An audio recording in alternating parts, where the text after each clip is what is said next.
ठाकरे म्हणाले नारायण राणेंना फोन केला नाही असं राऊतांनी म्हटलंय।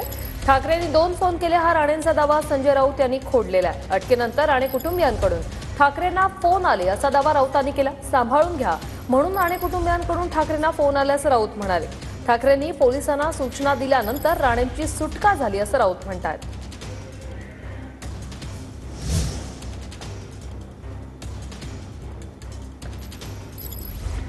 तर त्यावेळी त्यांचा फोन आला, म्हणे तुम्ही फोन केला होता। मी हो कॉलेजच्या परवानगीसाठी केला होता। साहेब ते तर मिळेलच, पण तुम्हाला मी सांगतो जरा तुम्ही प्रेस घेताना तो उल्लेख टाळाल तर बरं होईल। मला परत एकदा सांगतो, मी तुम्ही म्हणता त्याचं नाव घेतलं नाहीये, पण एक मंत्री होता असं मी म्हणतोय। त्या घटनेच्या वेळेला एक मंत्री होता आणि ते व्हिडिओमध्ये ह्याच्यामध्ये आलंय कॅमेरामध्ये। नाही पण बघा हे 2 फोन त्यांनी केले।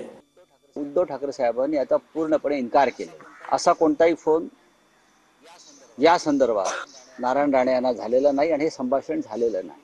मिलिंद नार्वेकर यांच्याशी माझं बोलणं झालं। ते म्हटले मी कधी कोणाला फोन लावून दिला नाही। नारायण राणे ज्यांचा उल्लेख करतात त्यांनीच सांगितलेलं आहे की अशा प्रकारचे कोणतेही संभाषण झाल्याचं मला दिसत नाही, झालेलंच नाही।